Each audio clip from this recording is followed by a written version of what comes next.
Em Telegram, @maltatutor. Sempre é possível aprender algo novo. Aprenda um novo idioma. Visite irvingsussanibar.com. Oi, pessoal. Hoje eu quero contar um curioso caso de alguns cronistas e o trato que a academia dá para eles, tá?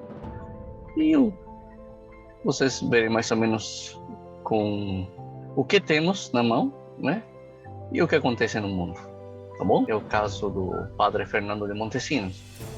O padre Fernando de Montesinos nasceu em Osuna, perto de Sevilha, e chegou à América em 1628.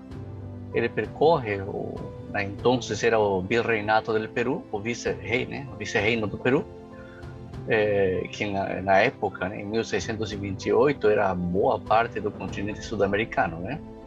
Ele se mostrou muito interessado no minério, né, nas minas e nas condições de trabalho e o que produziam.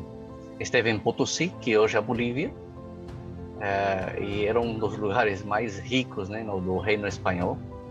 Também foi visitador eclesiástico, ou seja, ele coordenava, né, e cuidava, né, de vários territórios eclesiásticos. Esteve em Arica, que hoje é o Chile, e outros lugares. Também explorou as montanhas amazônicas, né, perto de Tarma, que é a parte central do Peru. E isso em 1637, né? E teve vastos conhecimentos em ciências físicas, metalurgia, né? E muito curioso para consultar velhos arquivos e recolher as tradições antigas, né? O livro dele, ele tem 3 livros, né?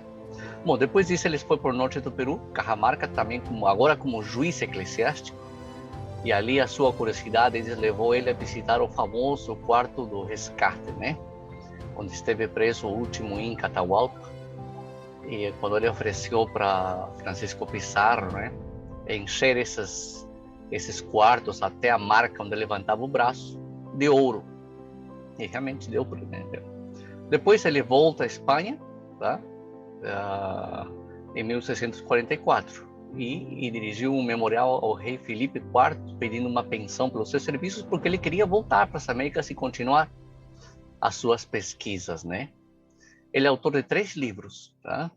Análise del Peru, Auto de Fé e a sua crônica Memórias Antiguas, Historiales e Políticas del Peru, né? Este livro aqui, o terceiro, tá? Ele foi editado somente em 1882, tá? E, né, teve uma grande popularidade na época, em que ainda que eu acho que nenhum dos que me escuta aqui soube deste livro, né? Mas nele relata mais de 100 governantes incas, né? Sendo que, e por um longo tempo, 2000 anos, sendo que a história oficial só comenta que teve 14 ou 12, me parece. Tá? O segundo cronista que eu quero comentar com vocês é o cronista mexicano Fernando de Alva Cortés Ixtlilxochitl. Ele é um nobre espanhol e azteca. Nasceu entre 1568 e 1580 e morreu em 1648. Foi um nobre descendente azteca, né? E de um vice-rei espanhol, tá? Ele é conhecido especialmente pelos seus trabalhos narrando a história indígena azteca.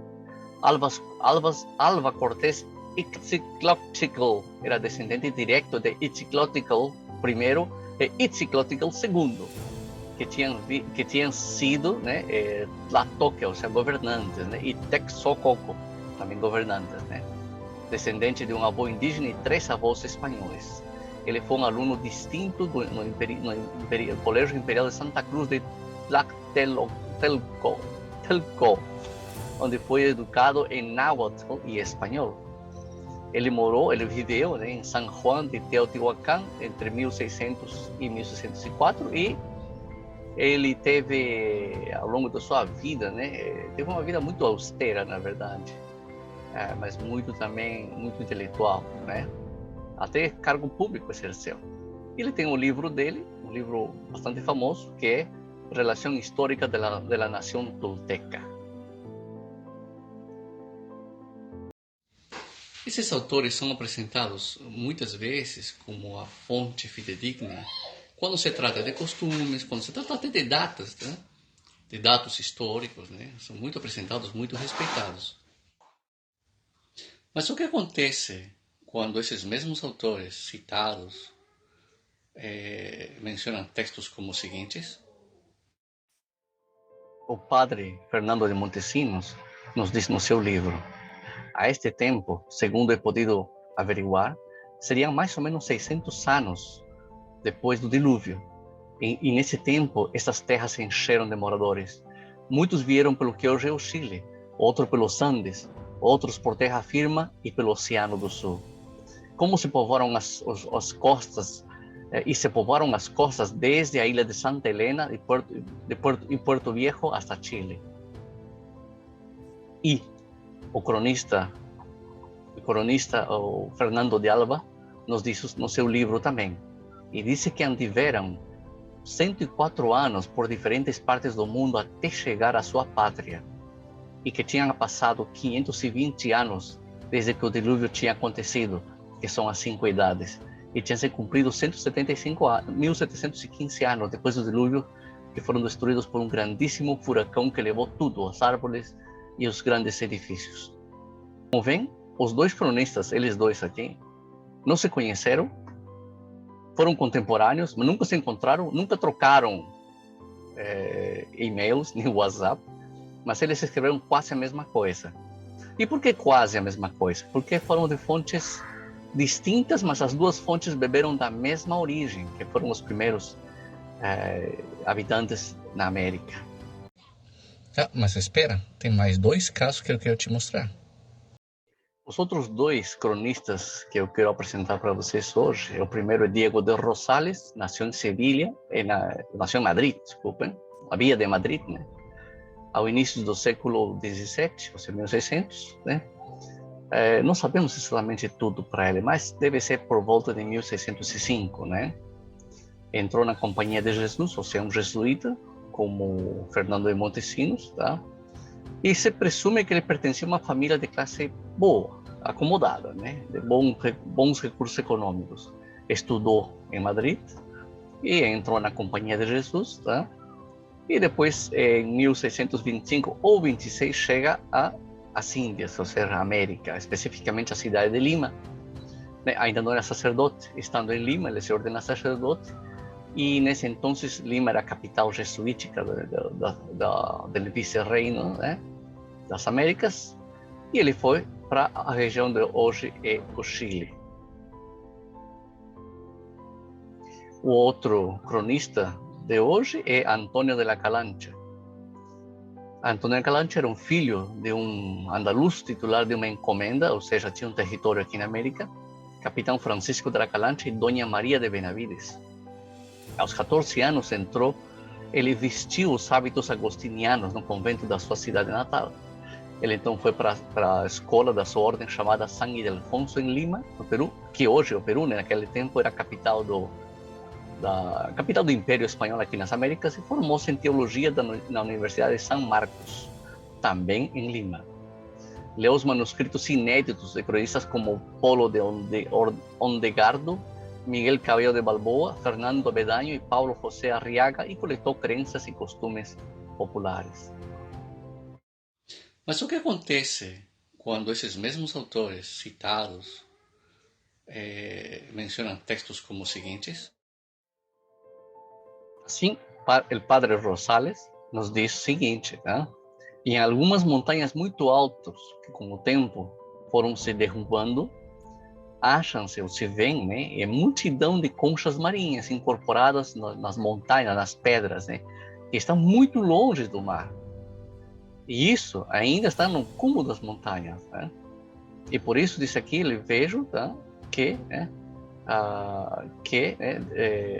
sinal que até aqui chegou o dilúvio e deixou aquela infinidade de conchas, porque de outro jeito não poderia ter subido até aqui. E o padre Antônio de la Calancha diz o seguinte: milhares de cargas de conchas marinas, essa aqui cargas é uma medida, né? Afastadas do mar, mais de 300 léguas, ele fala, que é uma distância enorme, né? Quem as trouxe até aqui e quem as colocou nessas altas montanhas para ele também esse aqui era um sinal induvidável da ação do dilúvio. Pois é, pessoal, nesses momentos só escutamos o silêncio dos acadêmicos, né? Um silêncio que nos chama a atenção, tá? Mas é uma prova também de que nós estamos no caminho e no lugar certo e que a Bíblia sempre teve razão. Um abraço. Como podem ver, sempre que é necessário, né, a academia, né, os grandes centros de estudo usam esses autores para saber detalhes históricos, até datas, né? Se você vê Fernando de Montesinos, Albert Rosales e Calancha, eles têm outros livros, os quais são muito bem aceitos, aliás, tá? E são livros oficiais, né? Aliás, quando um deles escrevia um livro, por exemplo, Montesinos, que ele escrevia para o rei, tá? Eles faziam várias cópias, inclusive ficavam nas universidades, tá? Ele não poderia escrever o que quisesse, né? Não poderia estar inventando coisas, tá? Porque isso aqui é o rei, ele, tá? E certamente ele não fez. São livros muito sérios, com muitas referências históricas grandes, cientificamente concisos, né? Mas não é levado em consideração, obviamente, quando interessa. Ok? Um abraço, nos vemos até a próxima. Sempre é possível aprender algo novo. Aprenda um novo idioma. Visite irvingsussanibar.com.